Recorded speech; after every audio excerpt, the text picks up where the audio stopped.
सैयदना इमाम हुसैन पाक रदी अल्लाह ताला अन्हु रमजानुल मुबारक के महीने से जो पहला महीना आता है जिसका नाम शाबान है, उसकी 5 तारीख में 4 हिजरी में मदीना पाक में इमाम हुसैन पैदा हुए। वाह वाह वाह। अब हमें पता चला ना, सुभान अल्लाह सुभान यहीं से मैं शुरू हो जाता हूँ। सुभान अल्लाह।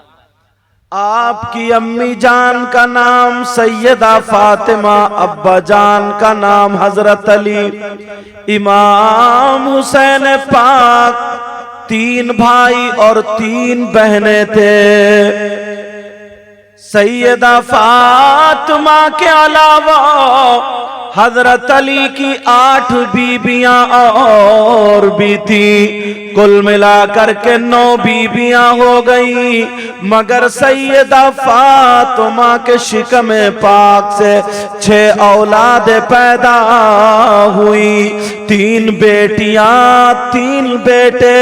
एक बेटी का नाम उम्मे कुलसूम और एक बेटी का नाम हजरत रुकैया और एक बेटी का नाम सैयदा ज़ैनब था और एक बेटे का नाम हजरत इमाम हसन और एक बेटे का नाम हजरत इमाम हुसैन। तुमने 2 ही का नाम सुना होगा, मगर तीसरे का मुझसे सुन लो। हुसैन पाक के तीसरे भाई भी थे, उनका नाम इमाम मोहसिन था। सुभान अल्लाह सुभान अल्लाह। क्या था बोलो? इमाम मोहसिन। कम से कम कुछ मालूमात तो होनी चाहिए। अगर तुम ये इकट्ठा करोगे, मुताला करोगे तो 15 दिन में ढूंढ पाओगे। सब अलग अलग किताबों से मैं इकट्ठा करके, टाइम कम है, ज्यादा मैटर आपको देने की कोशिश करूंगा। एक सवाल ये आएगा कि इमाम हुसैन पाक की नमाज जनाजा, पहले सवाल समझना, इमाम हुसैन पाक की नमाज जनाजा हुई कि नहीं? अगर हुई तो कितनी तारीख में, और अगर नहीं हुई तो क्यों? हुसैन पाक की नमाज जनाजा कितनी तारीख में हुई और किन लोगों ने पढ़ी? दूसरा ये, इमाम हुसैन पाक को कफन दिया गया या नहीं? अगर नहीं दिया गया तो क्यों? और दिया गया तो कितने कपड़े थे, किस कलर के थे? इमाम हुसैन पाक को गुस्ल दिया गया कि नहीं? नहीं दिया गया तो क्यों? और दिया गया तो किसने दिया? समझे? इतना बोलूंगा, उसके बाद टाइम देखूंगा और आपके हालात को देखूंगा। अगर गुंजाइश होगी तो आगे बढ़ूंगा। आपने सुना होगा ना, मगर ये बातें कम सुनी होंगी। ये बातें क्या बोलो? कम सुनी होंगी। सैयदना इमाम हुसैन पाक रदी अल्लाह ताला अन्हु मदीना पाक में पैदा हुए। जब दुनिया पर तशरीफ लाए, आका को पता चला, नाना मोहम्मदुर रसूलुल्लाह को पता चला मेरे आका तशरीफ लाते हैं। हुसैन पाक के मुंह में लुआब दहन डालते हैं, माथे को चूमते हैं। अल्लाह अल्लाह सुनो, सैयदा फातिमा भी कमरे से बाहर है, हजरत अली को भी बाहर कर दिया। इमाम हुसैन है और मेरे नबी है, तीसरा कोई नहीं है। लेकिन यही खबर सिर्फ जमीनों में नहीं, हुसैन पाक की पैदाइश की खबर आसमानों में भी हो गई। तो हुसैन पाक की पैदाइश पर 4000 फरिश्ते 4000 फरिश्ते मुबारकबाद पेश करने के लिए आए और एक रिवायत में 40,000 आए। उन 4000 में से एक फरिश्ता ऐसा भी था जो हुसैन की पैदाइश से पहले 1000 साल पहले अल्लाह ताला ने उस फरिश्ते को ड्यूटी से हटा दिया था। वो फरिश्ते की ड्यूटी ले ली, उसको ड्यूटी से हटा दिया था। वो फरिश्ता अल्लाह की बारगाह में गिड़गिड़ाता था, मगर ड्यूटी पे नहीं रखा गया। 4000 फरिश्ते जब आए तो उन फरिश्तों में वो भी आया। सारे फरिश्ते मुबारकबाद पेश करने के लिए आए। अब उनमें से वही फरिश्ता मेरे नबी का दामन पकड़ लेता है और पकड़ने के बाद कहता है, आका हुसैन पाक का सदका मिल जाए। क्या कहता, बोलो क्या कहना है? हुसैन पाक का सदका मिल जाए। कौन कहता ये? फरिश्ता कहता हुसैन पाक का सदका मिल जाए। अब गुफ्तगू हो रही थी। अल्लाह अल्लाह सैयदा फातिमा बाहर, दरवाजे के बाहर यानी कमरे के बाहर है। सैयदा फातिमा ने जब देखा, अरे तीसरा कौन है, बात कौन कर रहा है? मेरा छोटा सा बच्चा तो नहीं बोल रहा है, मेरे बाबा से मुहम्मदुर रसूलुल्लाह से कौन गुफ्तगू कर रहा है? मगर उसी फरिश्ते की गुफ्तगू हो रही थी। ऐ अल्लाह मुझे, ऐ रसूल, ऐ आका, प्यारे आका, अल्लाह ताला ने मुझे 1000 साल पहले ड्यूटी से माजूल कर दिया था, ड्यूटी से हटा दिया था। ओ लोगो, अगर किसी का काम रुका हुआ हो तो सुन लो, अगर किसी के पास औलाद ना हो तो सुन लो, अगर किसी का काम अच्छा ना चलता हो तो सुन लो, अगर कोई बीमार हो तो सुन लो, लाइलाज हो तो सुन लो, अगर उसकी गाड़ी अटकी हुई हो तो सुन लो। ये हुसैन पाक की महफिल में हो, अगर दिल से आज हुसैन पाक का सदका मांग लोगे, अगर सदका मांगोगे हुसैन पाक का सदका अगर मिल गया तो उसे औलाद मिल सकती है, उसका बेड़ा पार हो सकता है। वो फरिश्ता वहां पर मांग रहा है, कह रहा है, या रसूल अल्लाह, ऐ अल्लाह के रसूल, 1000 साल पहले मुझे ड्यूटी से हटा दिया गया था। मैं वही चाहता हूँ। अल्लाह के रसूल ने अपने हाथों को उठाया और दुआ कर दी, ऐ अल्लाह, ये फरिश्ता मेरे नवासे का सदका मांगता है जो मुझे प्यारा है, मैं इससे मोहब्बत करता हूँ। ऐ अल्लाह, तू इसे हुसैन का सदका दे दे। तारीख गवाह है, नबी ने हाथ उठाए, जिब्रील को अल्लाह ने भेज दिया, ऐ महबूब बता दो इस फरिश्ते की ड्यूटी बहाल।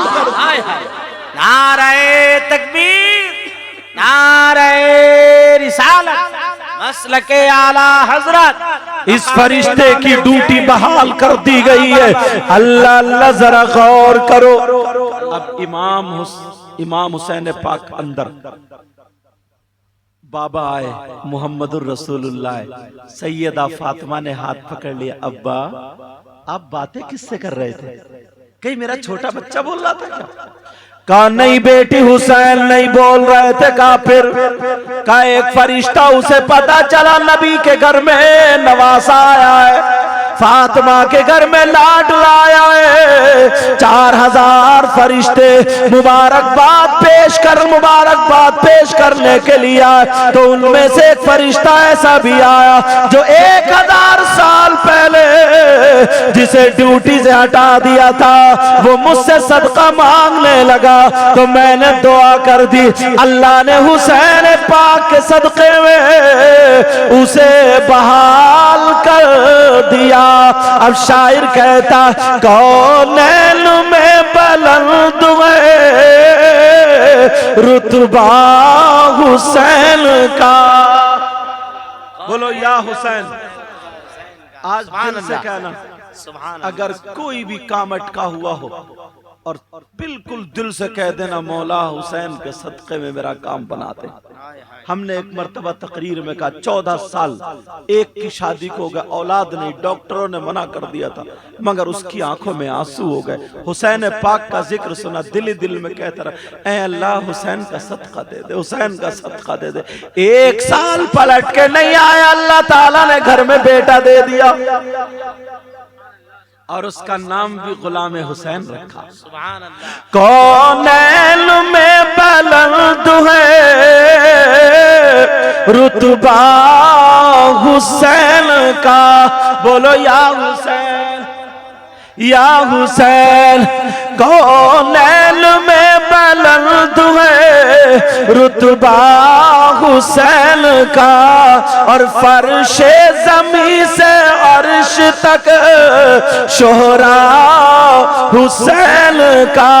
बेमिसल है जहां में कुंबा हुसैन का, और सुल्तान दो जहां नाना हुसैन का। अल्लाह, ये हुसैन पाक रज़ी अल्लाह ताला अन्हा। सैयदा फातिमा नमाज पढ़ने के लिए खड़ी हुई। कहां खड़ी हुई बोलो? नमाज पढ़ने। मेरी बहनें सुन रही हैं, इनको भी नमाज पढ़ना चाहिए। नमाज पढ़ने खड़ी हुई, कहती है ऐनल हसन वल हुसैन, हसन और हुसैन कहाँ है? तालई इलैया, दोनों आ जाओ। आ गए बच्चे, माँ ने चूमा, हसन को चूमा, हुसैन को चूमा, कहा बेटा नमाज पढ़ रही हूँ। कहा ठीक है अम्मी जान। सैयदा फातिमा ने नियत बांध ली। छोटे बच्चों की आदत होती है, एक दूसरे का हाथ पकड़ा और बाहर को निकल गए। दरवाजे के बाहर मदीने में आए, एक फरिश्ते ने देखा, अपनी ड्यूटी छोड़ी, इमाम हुसैन पाक की हिफाजत के लिए चल दिया। दोनों बच्चे हसन हुसैन, उनकी हिफाजत के लिए फरिश्ता आ गया। चल रहा। अब दोनों बच्चे खुशी खुशी भागते जा रहे, दौड़ते जा रहे। मदीने से बाहर निकले ना तो पांव जलने लगे, जमीन गर्म थी। फरिश्ते ने अपने नूरानी पर बिछा दिए। अब परों पर दोनों बच्चे चलने लगे, धूप भी गर्म। जो लोग सऊदी अरब गए उन्होंने देखा होगा कितनी गर्म धूप होती, कितनी तेज गर्मी होती। और 1400-1500 साल पहले क्या हुआ होगा, कितनी गर्मी होगी, ना पानी ना पेड़। अब तो बहुत अल्लाह का शुक्र है। अब ऊपर से इतनी तेज धूप, मगर फरिश्ते ने नूरानी पर बिछा दिए। अब जब नूरानी पर बिछाए, दोनों बच्चे नूरानी पर पे चल रहे हैं, उधर फरिश्ता बिछाए हुए। दोनों चलते चले जा रहे, जंगल में पहुंच गए। दोनों बच्चे बैठे, फरिश्ते ने दोनों बच्चों को पर पे ले लिया, पर का बिस्तर कर दिया। जरा सैयदजादे देखो, हसनैन करीमैन देखो, नूरानी फरिश्तों के पर पे लेटे हुए हैं। और एक पर से फरिश्ते ने छतरी लगा ली, दूसरे पर से हवा करने लगा। इधर सैयदा फातिमा की नमाज पूरी हो गई, सलाम फेरा, देखा तो बच्चे घर में नहीं। अब बच्चे घर में नहीं, सैयदा ने आवाज दिया, कहा बेटा, ये मेरी जुबान है। फातिमा ने कहा या बुनैया ऐनल हसन वल हुसैन, ये अरबी जबान है। मेरे लख्ते जिगर प्यारे बेटो, बच्चों कहाँ हो तुम? चलो मेरे पास आओ। अगर बच्चे हो तो आए। घर में बच्चे। सैयदा ने कहा क्या बात, बच्चे कहाँ गए? जल्दी से मुसल्ला समेटा, इधर आदर देखा तो बच्चे नहीं।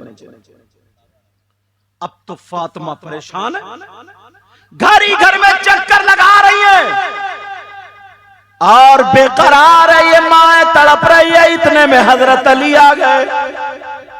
हजरत अली ने कहा अस्सलामु अलैकुम व रहमतुल्लाह। फातिमा ने जवाब दिया। अली ने कहा फातिमा क्या बात है, चेहरा क्यों उदास है, आंखों में आंसू क्यों डबडबा रहे, क्या दिक्कत है, क्या परेशानी? अरे ये माँ है, माँ आई और हजरत अली का हाथ पकड़ा, कहने लगी मेरे सरताज, मेरे शौहर नामदार, जब मैंने नमाज मुसल्ला बिछाया, नमाज के लिए नियत बांधी तो दोनों बच्चे थे। और जब नमाज से फारिग हुई तो बच्चे नहीं थे। बच्चे पता नहीं कहां चले गए, मैं परेशान हूं, बेकरार हूं। इतना कह करके जिस्म कब कपाने लगा। हजरत अली कहने लगे फातिमा जरा बैठ जाओ। फातिमा को बिठाला, पानी पिलाया, कहा मैं ढूंढने जा रहा हूं, तलाशने जा रहा हूं, मदीने में होंगे कहीं और नहीं होंगे, मदीने की गलियों से मैं लेकर के आऊंगा। अल्लाह अल्लाह फातिमा बैठी है, कहा जाओ मेरे सरताज जल्दी चले जाओ। सैयदा फातिमा दरवाजे को देख रही है, हजरत अली मदीने की गलियों में ढूंढ रहे, चप्पा चप्पा छान लिया, हर एक कोना देख लिया, गली गली देख ली, सारे रास्ते ढूंढ लिए, मगर दोनों बच्चे नहीं मिले। हजरत अली भी परेशान है। 1 घंटे के बाद जब अली आए तो बच्चों को लेकर के नहीं बल्कि खाली हाथ आ गए। अब तो माँ और परेशान, अब तो माँ और परेशान, कहने लगी मेरे सरताज बच्चों का क्या हुआ, जल्दी बताओ, मेरे बच्चे कहां गए। ये माँ परेशान है, माँ। अल्लाह, हजरत अली कह रहे हैं फातिमा सब्र करो, मिल जाएंगे, सब्र करो। लेकिन फातिमा से आंखों में आंसू आ गए। इतने में नबी भी आ गए। कौन आ गए बोलो? आका। नबी भी आए। कहा क्या बात है बेटी?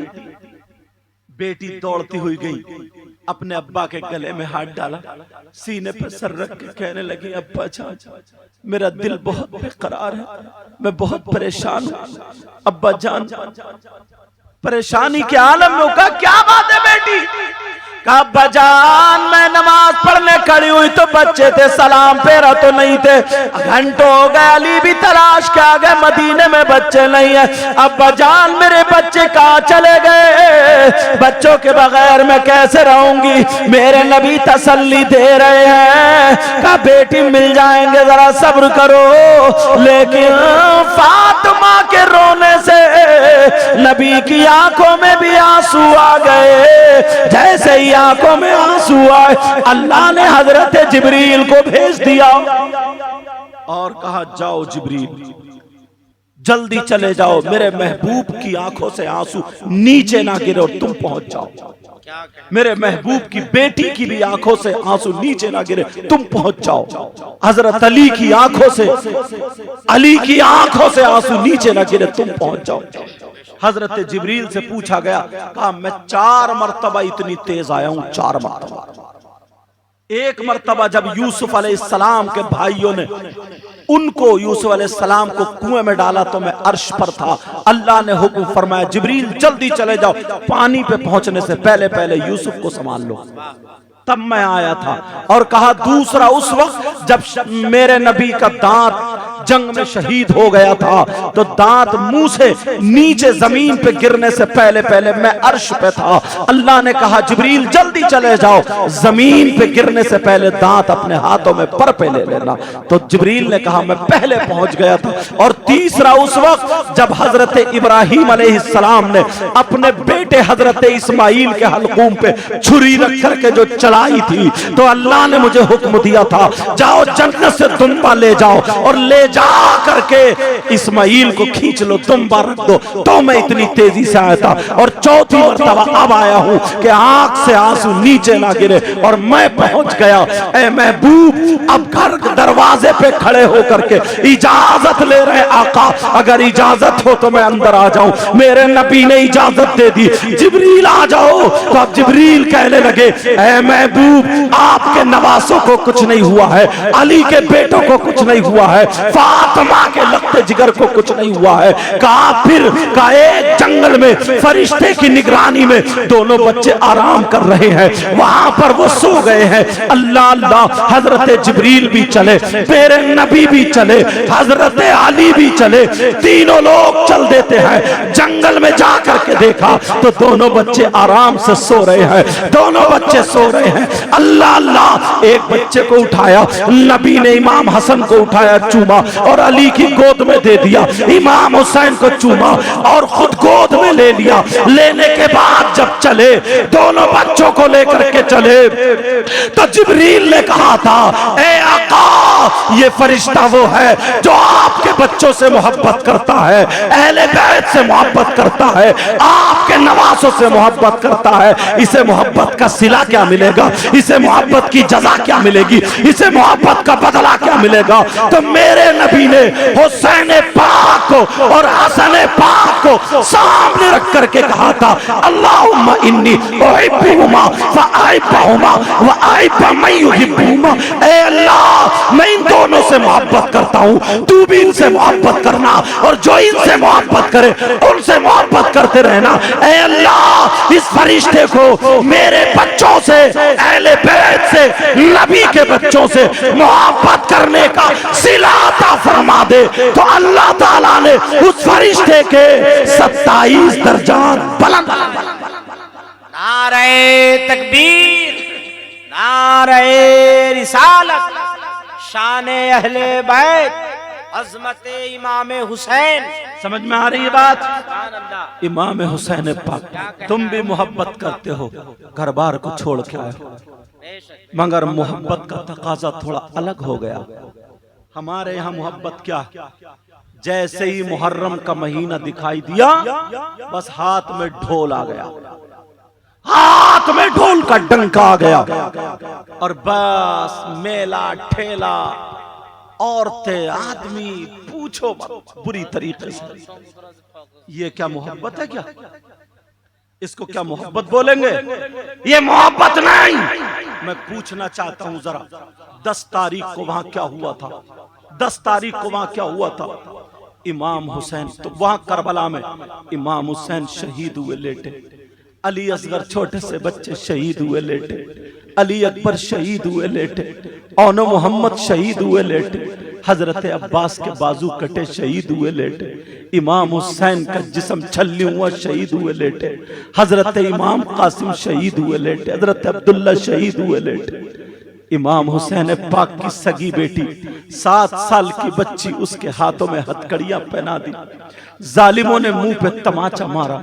अली इमाम ज़ैनुल आबिदीन का गिरबान पकड़ के हुसैन के सगे बेटे, हम इतनी नस्लों के बाद सैयद हैं तो लोग हमारे हाथ चूम रहे हैं, वो तो डायरेक्ट इमाम हुसैन पाक के बेटे हैं। जालिमों ने कोड़े बरसाए, तुम्हें क्या पता है वहां करबला में क्या हुआ और तुम्हारे यहाँ करबला में क्या होता है? बोलो, तुम्हारे यहाँ करबला है कि नहीं है? बोलो, तुम्हारे यहाँ करबला में क्या होता है? तुम्हारे यहाँ मेला लगता है, तुम्हारे यहाँ हलवे पराठे की दुकानें लगती हैं, तुम्हारे यहाँ चूरन चाट के पत्तों की दुकानें लगती हैं, तुम्हारे यहाँ जलेबी टूटती है, तुम्हारे यहाँ लड्डू टूटते हैं, तुम्हारे यहाँ आदमी छोटे छोटे बच्चों को मेला लेकर के जाते हैं। अरे तुम्हारे यहाँ औरतें फैशनीले कपड़े पहन के मेले में जाती है। मैं पूछना चाहता हूँ, अल्लाह ताला उम्र में बरकतें अता फरमाए, मैं पूछना चाहता हूँ, ये जो औरतें मेले को जा रही है, सिंगार करके जा रही है, फैशनीले कपड़े पहन के जा रही है, ये क्यों जा रही है? जरा मुझे बताओ, इनके जाने की वजह क्या है? वहां पर किसी के बेटे की शादी है, किसी की बेटी की शादी है, क्या इंजॉय का दिन है?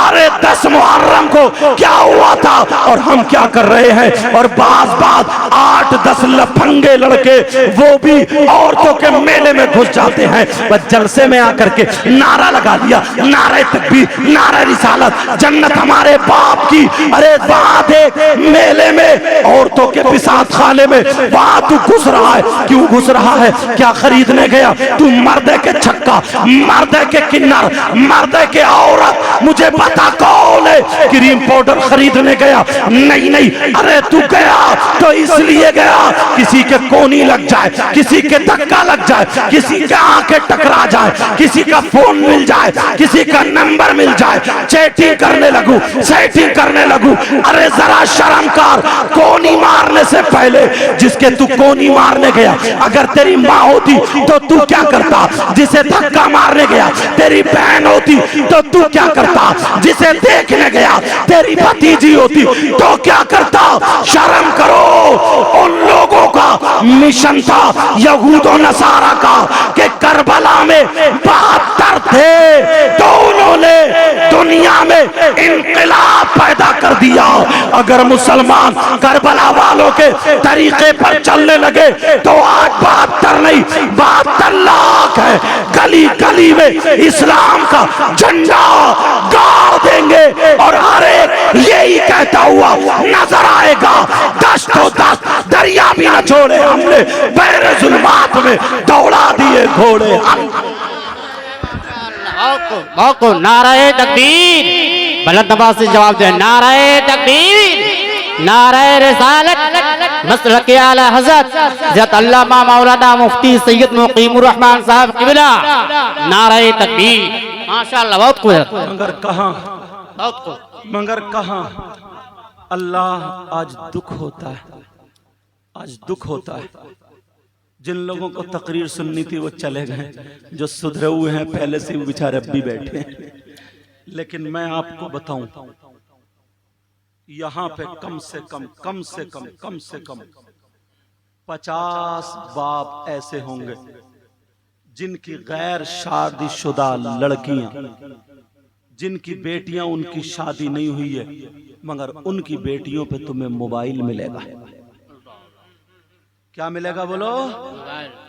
अब्बा से पूछो ये मोबाइल जो दिया है क्यों दिया है, इसे जरूरत क्या थी, किससे बात करने दिया? क्या ट्रक चल रहे हैं, बसें चल रही हैं, हवाई जहाज चल रहे हैं, फैक्ट्री चल रही है, कारखाना चल रहा है किसी की बेटी का, क्यों दिया? और ये माँ इसे पता नहीं है मेरी बेटी जीने के आड़ में खड़े होके कपड़े कभी इधर को फेंके, आधा घंटा किससे बात कर रही है। इस माँ को पता नहीं है, सब पता है। और पता नहीं है तो क्या ये क्या माँ पागल है क्या? जब पागल है तो फिर माँ क्यों बनी है? बस बच्चे पैदा कर लेने का नाम माँ है? ऐसे तो कुतियां भी पैदा कर देती हैं बच्चे, और ज्यादा करती हैं। ये माँ जो छत पे टहल कर बेटी किससे बात कर रही है, इस माँ को पता नहीं है क्या? इस माँ को पता। देख लेना, तुम्हारी इस बस्ती का नाम बेला बस्ती में अगर शादी हो, फंक्शन हो, प्रोग्राम हो, 50 औरतें होंगी ना तो एक भी ढंग के कपड़े नहीं पहने होंगे। वो बड़े बड़े शरारे गरारे, लाजो पलाजो, साड़ी, और ऐसे ऐसे इधर का जिस्म खुला हुआ, इधर बाल पड़े होंगे ऐसे जैसे रीछ जी, जैसे भालू, बाल फैला करके।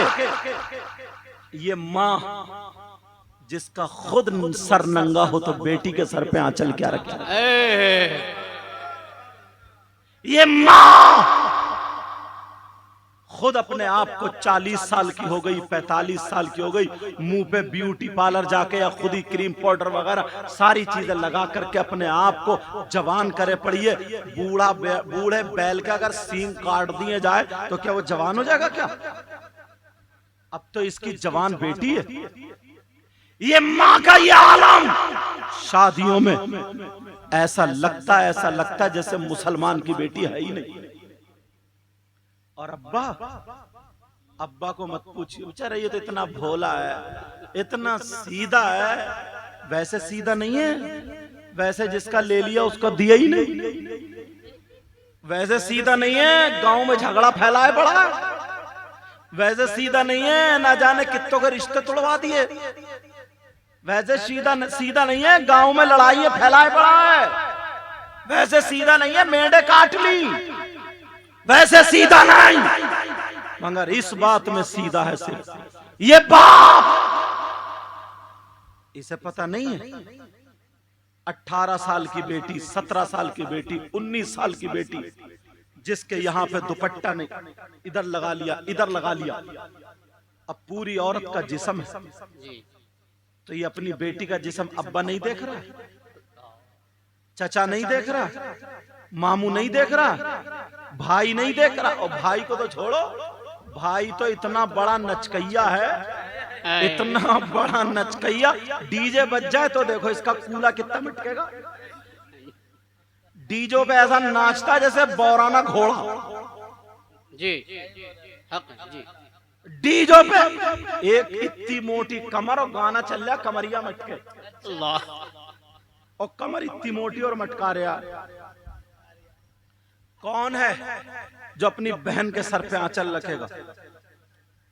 जिसकी बहन छत पे से देख रही हो, दीवार पे से देख रही हो, उसका भैया नाचते नाचते शर्ट उतार के और खूब घुमा घुमा के नाच रहा, कूद रहा, खेल रहा, तो उसी बहन को शर्म होगी क्या? सैयदा ज़ैनब की तबीयत खराब हो गई। अल्लाह। उनके शौहर दवा लाए, सैयदा ज़ैनब ने दवा खाई मगर ठीक नहीं हुई। शौहर कहने लगे, ज़ैनब चलो एक मर्तबा हकीम को दिखा लो। कहा नहीं, गैर मर्द के सामने नहीं जाऊंगी। कहा क्यों? इस्लाम तो इतनी इजाजत देता है ना, पर्दे से जाओगी, चादर ओढ़ के जाओगी, मेरे साथ जाओगी, तबीयत नासाज है, इस्लाम तो इजाजत देता है।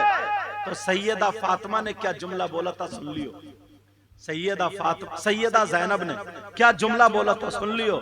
सैयदा ज़ैनब कहती है, मेरे शौहर, मेरे सरताज, इस्लाम तो इजाजत देता है मगर मजबूरी यह है मैं बहन हुसैन की हूं, मैं बहन हसन की हूं, मैं बेटी अली की हूं, मैं लाडली फातिमा की हूं। तुम्हारी बहन तुम्हें देख के ये कहेगी, उसे तो खुद मालूम है मेरा भाई तो इतना बड़ा नचकैया, मेरा भाई तो खुद मोबाइल पे दूसरी लड़कियों से बातें करता है, मेरा भाई तो खुद SMS लिखता है, मेरा भाई तो खुद दूसरों से मोबाइल पे चैटिंग करता है। बहन को सब पता है। कौन से मुंह से अपनी बहन के सर पे आंचल रखोगे? कौन से मुंह से अपनी बहन का दुपट्टा उड़ाओगे? कौन से मुंह से अपनी बहन को संभालोगे? नहीं सुधार सकते, पहले तुम्हें सुधरना पड़ेगा। अगर तुम सुधर गए तो तुम्हारी बहन तुम्हें देख करके सर पे दुपट्टा रख लेगी, आंचल रख लेगी। यही वजह है कि कल का इंसान था, यही वजह है कि कल का इंसान था, उसको देख करके उसकी बहन सर पे आंचल रख लिया करती थी। आज नचकइये हो गए, बाप को भी शर्म नहीं, माँ को भी शर्म नहीं, भाई को भी शर्म नहीं, चाव को भी शर्म नहीं, चाचा मामू खालू किसी को शर्म नहीं। पहले हमें सुधरना पड़ेगा, बाद में हमारे घर के बच्चे सुधर जाए। क्या कहने, वाह बहुत माशाअल्लाह, अल्लाह। जिंदाबाद। हदीस सुनाऊं, एक हदीस सुनाऊं जी। हदीस सुन रहा चाह रहे हो? जी इंशाअल्लाह। नबी फरमाते हैं, काला रसूलुल्लाह सल्लल्लाहु तआला अलैहि वसल्लम सलासा ला यदखुलूनल जन्ना अल आक़िल वालिदै वद्दयूस। नबी कहते हैं 3 लोग जन्नत में नहीं जा सकते, और नबी जिसे रोक दे तो कोई मौलाना जन्नत में नहीं ले जा सकता। नबी जिसे मना कर दे तो पीर साहब जन्नत में, बोलो बोलो, पीर साहब जन्नत में। नबी जिसे मना कर दे तो कोई इमाम साहब जन्नत में, कोई मुफ्ती साहब जन्नत में नहीं ले जा सकते। और नबी जिसे मना कर दे, रोक दे, उसकी नमाजें भी नहीं ले जा सकती, उसका हज भी नहीं ले जा सकता, उसकी ज़कात भी नहीं ले जा सकती। नबी जिसे रोक दे तो कोई माई का लाल जन्नत में नहीं ले जा सकता। मेरे नबी फरमाते हैं 3 लोग जन्नत में नहीं जा सकते। जलसा करने वालों नौजवानों सुन लो, मेरे भाइयों जलसे में आने वालों सुन लो, इन कमेटी वालों, इन बच्चों को मुबारकबाद देना। इन्होंने ये जो जलसा किया है, यहाँ से पैगाम उलमा अपने अपने अंदाज में दे करके जा रहे हैं। कौन लोग नहीं जा सकते, खोलना चाहता हूँ। नंबर 1 याद कर लेना, नमाजें पढ़े, रोजा रखे, ज़कात दे, हज करे, जलसा करे, कुछ भी करे। नबी फरमाते हैं 3 लोग जन्नत में नहीं जा सकते। नंबर 1 कौन जन्नत में नहीं जा सकता? आप समझ रहे होंगे, शायद शराब पीने वाला जन्नत में नहीं जाएगा, शायद जुआ खेलने वाला जन्नत में नहीं जाएगा, शायद कोई सट्टा खेलने वाला, शायद कोई गलत हरकत करने वाला। मगर सुनो सुनो, बात छोटी लगेगी मगर बहुत मोटी है। मुझे पता नहीं तुम्हारे क्या हाल है, आपको पता नहीं मेरे क्या हाल है। लोगों कौन नहीं जाएगा? आज इसी मजमे में, इसी जलसे में तौबा करके जाना। 3 लोग जन्नत में नहीं जा सकते। नंबर 1 कौन? नबी फरमाते हैं अलाकु लिवालिदै, जन्नत में वो नहीं जा सकता जो अपनी माँ का कहना नहीं मानता, अपने बाप का कहना नहीं मानता, जो अपने माँ बाप को सताता है, अपने माँ बाप को तकलीफ देता, अपने माँ बाप को राजी नहीं करता, जो अपने माँ बाप की सुनता नहीं, अपने माँ बाप को नाफरमान कर देता है। लोगों, मैं आया, मुझे भी हजारों रुपए दे दिए, शाहिर साहब आए, शाहिर साहब को भी हजारों रुपए दे दिए, नात पढ़ने वाले को देना लेना दोनों सुन्नत है। मगर सुनो, मैं जो बताना चाह रहा हूँ, ये बताना चाह रहा हूँ, हजारों रुपए लुटा देते हो, मगर ये भी देखना पड़ेगा कहीं ऐसा तो नहीं है हमारे बाप को खांसी है, उसे 100 रुपए की दवा की जरूरत है, हमारी माँ का चश्मा पुराना हो गया, उसे चश्मे की जरूरत है, हमारी माँ की साड़ी खराब हो गई है, उसे साड़ी की जरूरत है। पीर साहब आए, मैं आया, लोग मेरे पांव दबाने लगे, सैयद साहब आए, पांव दबा दो, पीर साहब आए, पांव दबा दो, मैं दबाने के लिए मना नहीं कर रहा हूँ, मगर सुनो, तुमने कभी ये सोचा है, कभी ये समझा, मेरी माँ रात भर पांव पटपटा रही है, आधा घंटा अपनी माँ के पांव दबा दूं, आधा घंटा अपने बाप के पांव दबा दूं। नौजवानों सुनो, जलसे में आने वालों सुनो, पूरी जिम्मेदारी के साथ कह करके जा रहा हूं, अगर गलत साबित कर दो तो मुंह मांगा इनाम दे करके जाऊंगा। 1000 मौलाना, 1000 पीर, वो भी अच्छे अच्छे पीर, अगर इधर लाइन में खड़े हो और तुम्हारे माँ बाप अगर इधर लाइन में खड़े हो, तुम्हारे माँ बाप तुमसे नाराज है, तो ये 1000 मौलाना, 1000 पीर, सबके सब सुबह से लेकर के शाम तक तुम्हारे लिए दुआएं करते रहे। अगर माँ बाप नाराज है तो एक की भी दुआ तुम्हारे हक में काबिल कबूल नहीं होगी, नहीं होगी, नहीं होगी। जब तक के माँ बाप राजी ना हो जाए तो तुम पे, हम पे जरूरी है पहले माँ बाप को राजी करो। अब अगर नमाजें पढ़ोगे तो खुशबू देगा, उलमा के हाथ चूमोगे खुशबू देगा, जलसे में नारे लगाओगे खुशबू देगा, पैसे लुटाओगे खुशबू देगा। नबी फरमाते हैं अगर जिसके माँ बाप नाराज है वो जन्नत में नहीं जाएगा। जन्नत में नहीं। अब जन्नत में जाने का सबब रास्ता ढूंढना पड़े। कितने लोग होते हैं हजरत जिनके माँ बाप बूढ़े परेशान, देखते ही नहीं और नामवरी के मारे लुटा देते हैं। लेकिन सुनो, नंबर 2, और मैं बताऊं, तुम चाहते हो तुम्हारी दुआएं कबूल हो जाए? चाहते हो? चाहते हो या नहीं चाहते हो? बोलो। मैं भी चाहता हूं तुम्हारी दुआएं कबूल हो जाए। बोलो चाहते हो नहीं चाहते हो? दुआएं कबूल हो जाए। और अच्छी अच्छी जगह पे हम लोग जाते हैं ताकि दुआएं कबूल हो जाएं। मज़ारों पे भी जाते हैं और जाना चाहिए, जाना चाहिए मज़ारात पर।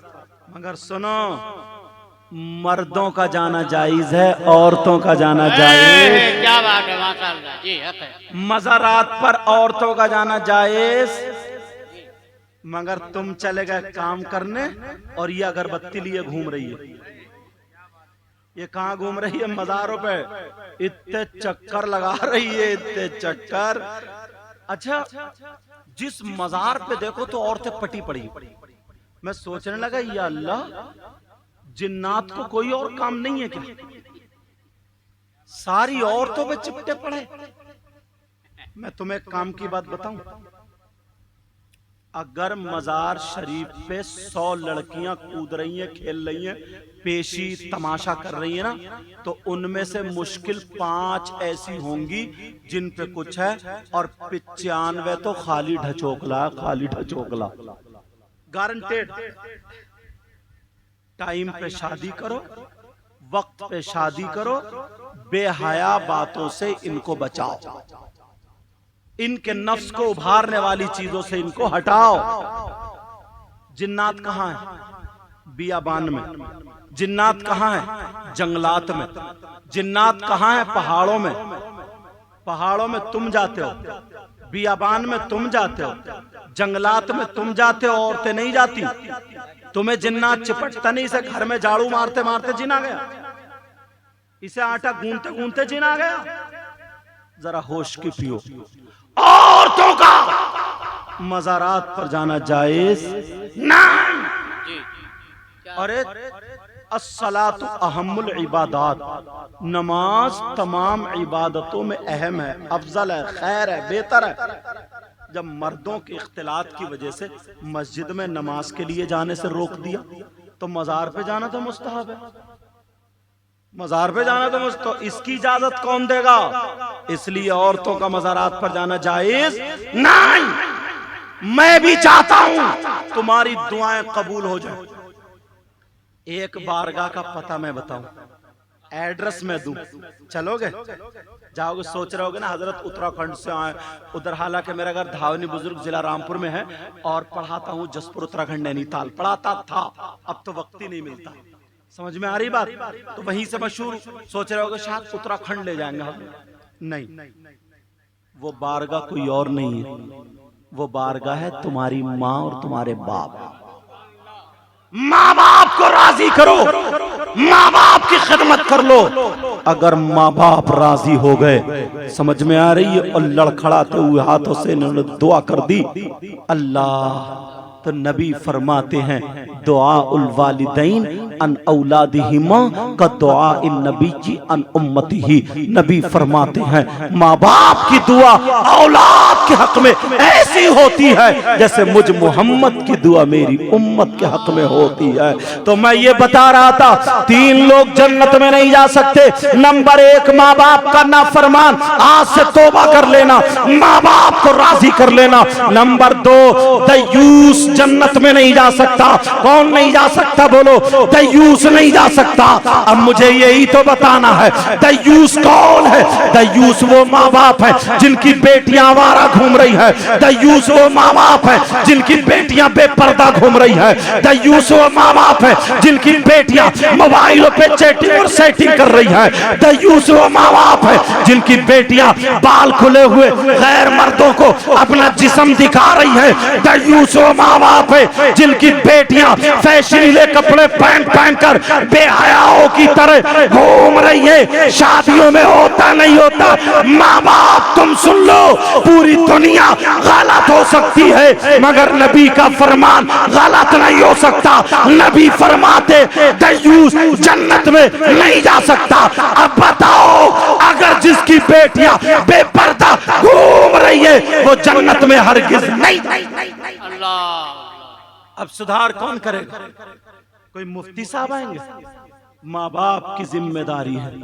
अल्लाह ताला खुद फरमाता है या अय्युहल्लज़ीना आमनू कू अनफुसकुम व अहलीकुम नारा। ए ईमान वालो, अपने आप को और अपने घर वालों को जहन्नम की आग से बचाओ।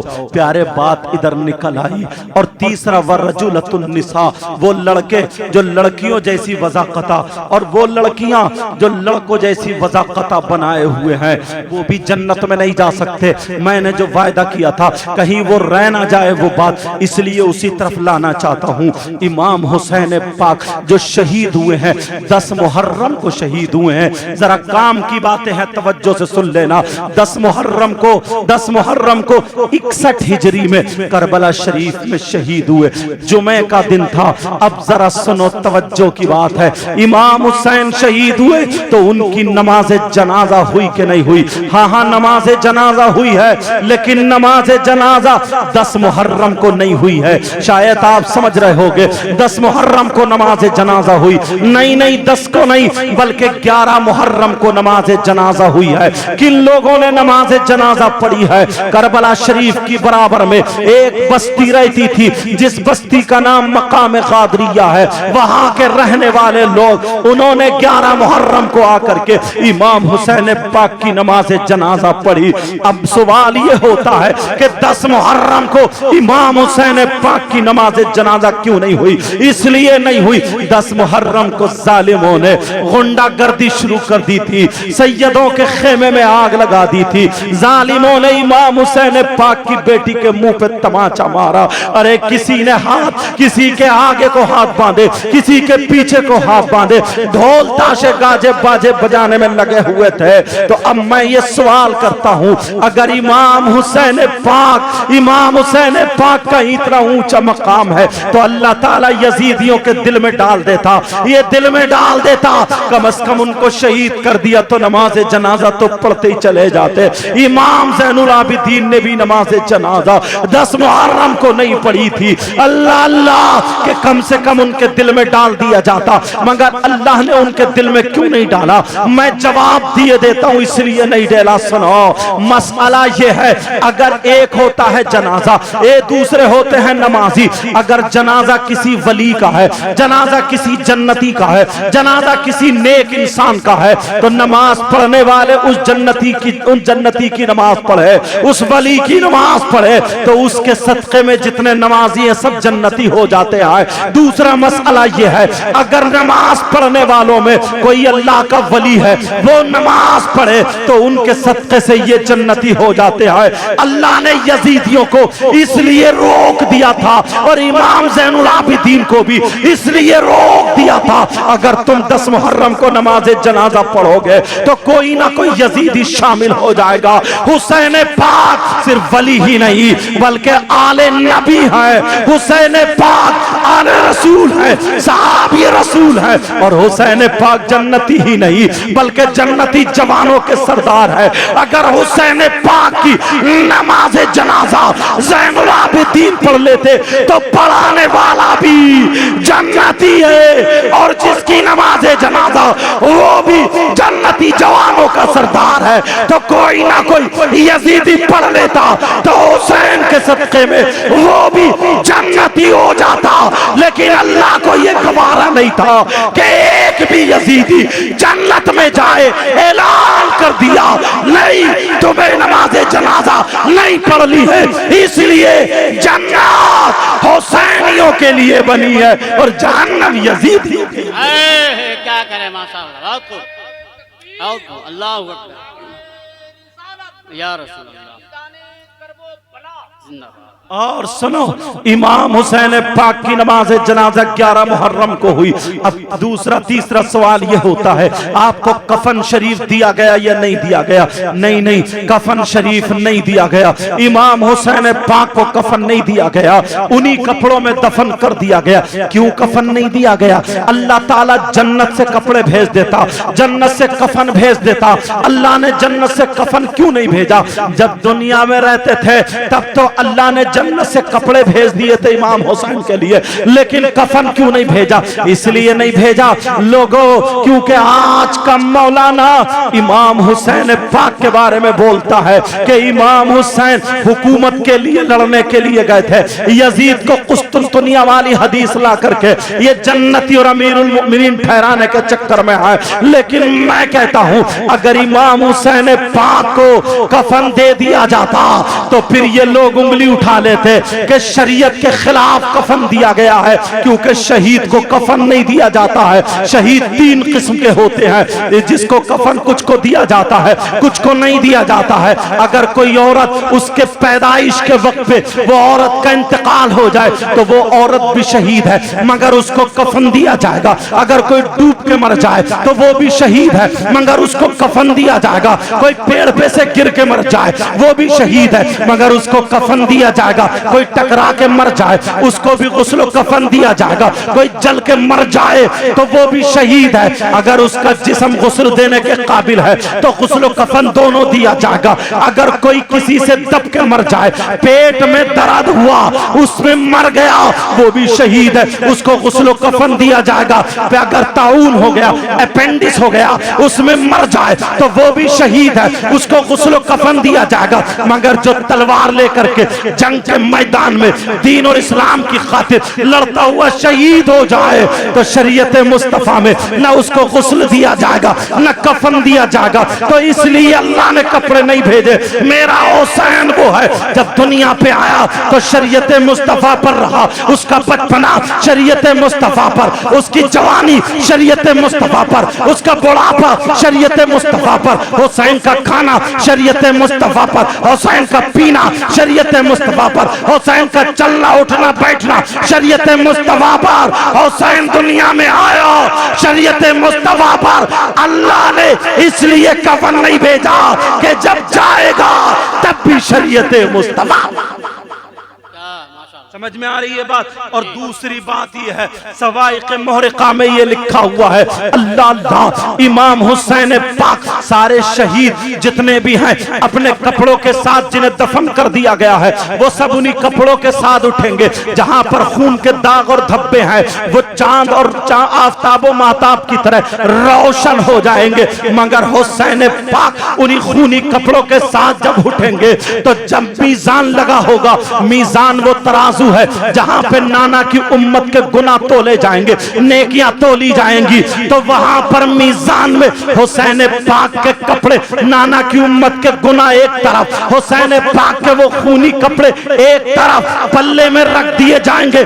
जितना वजन जितने गुनाह उन कपड़ों पे चढ़ जाएंगे हुसैन पाक के कपड़ों के सदके में अल्लाह वो नाना की उम्मत के गुनाह माफ कर देगा। अब किसी के जहन में ये बात आ सकती है हुसैन पाक के कपड़े 1 किलो के होंगे, 2 किलो 5 किलो के होंगे, 10 किलो के होंगे, इससे ज्यादा नहीं होंगे। लेकिन उलमा लिखते हैं हुसैन पाक के कपड़ों का वजन सुनो। जब शहीद होता है और उसके खून का जब एक कतरा गिरता है, हुसैन पाक के जितने कतरे शहादत के वक्त गिरे उनमें से सबसे छोटा वाला कतरा अगर एक पल्ले में रख दिया जाए और जमीन के बड़े बड़े पहाड़, 7 पहाड़, जबल बुक़बस, जबल तूर, जबल उहद, 7 बड़े बड़े पहाड़ अगर एक पल्ले में रख दिए जाए तो वो अल्लाह की कसम खा के कहते हैं हुसैन के खून का कतरा जमीन के 7 पहाड़ों से भारी निकलेगा एक कतरे का। जब ये आलम है तो 50 कतरे का आलम क्या। इसलिए ये कपड़े नहीं दिए गए। अब सुनो आखिरी बात बता रहा हूं, इंशाअल्लाह जिंदगी रही तो फिर मुलाकात होगी, तकरीर होगी, बात होगी। लेकिन अब भी मैं आपका मशकूर हूं, अब भी मैं आपके लिए दिल से दुआएं देता हूं। ऐसे वक्त में भी आपने सुन लिया, ऐसे वक्त में तकरीर करी नहीं जाती है, तकरीर सुनाई जाती है। ऐसे वक्त में तकरीर सुनी नहीं जाती है, जबरदस्ती खाई जाती है। लेकिन आपने हक अदा कर दिया। अब सुनो इमाम हुसैन पाक के जिस्म पाक को करबला शरीफ में दफन कर दिया, लेकिन जालिम सर पाक को लेकर के चले गए। मुख्तसर ये है अब जब वहां पर दिमश्क को पहुंचे वो सर पाक को, बाज रिवायतें ये है कि सर पाक को मदीना पाक में वापस कर दिया जहां पर सैयदा फातिमा का जिस्म पाक है जन्नतुल बकी में। दहनी जानिब इमाम हसन है और बाई जानिब इमाम हुसैन पाक का सर है। लेकिन एक बात रिवायत यह है कि वहीं पे बैतुल माल में यानी वहीं पे था तो वो नेज़े में जो सर था उसी में रख दिया गया था। और एक रिवायत यह है कि मशहद भेजा गया था, वहां पर आज भी सर का मजार शरीफ है, वहां भेज दिया गया था और वहां पर इमाम हुसैन पाक के सरे पाक को दफन कर दिया गया। फकीह मिल्लत जलालुद्दीन अल्लामा जलालुद्दीन यही लिखते हैं कि मदीने पाक में सैयदा फातिमा के बाईं पहलू में दफन कर दिया गया। ये इमाम हुसैन पाक है। प्यारो जब तक जिंदे रहो हुसैन पाक के नाम पे जीते रहो, नबी के बच्चों का नाम लेते रहो, नबी के बच्चों के नाम पे जिंदा रहो, उनका सदका मांगते रहो। खुदा की कसम तुम दुनिया में भी कामयाब और आखिरत में भी कामयाब। माशाअल्लाह। नमाजों की पाबंदी करो, बुराइयों से बचो, आपस में मेल मोहब्बत चेहरों पे दाढ़ी, सर पे टोपी, इंशाअल्लाह जिंदगी रही तो फिर मुलाकात। एक दूसरे से सलाम किया करो, मोहब्बतें बांटो, मोहब्बतें बांटो, मोहब्बतें बांटो। लड़ाई झगड़े सारे खत्म कर दो, लड़ाई झगड़े सब खत्म कर दो। अल्लाह ताला मुझे भी अमल की तौफीक अता फरमाए। बड़ी तेजी से बोला हूँ, मैं अपने रंग में नहीं बोल पाया हूँ, जब बोलता था इसलिए मैं ज्यादा सुना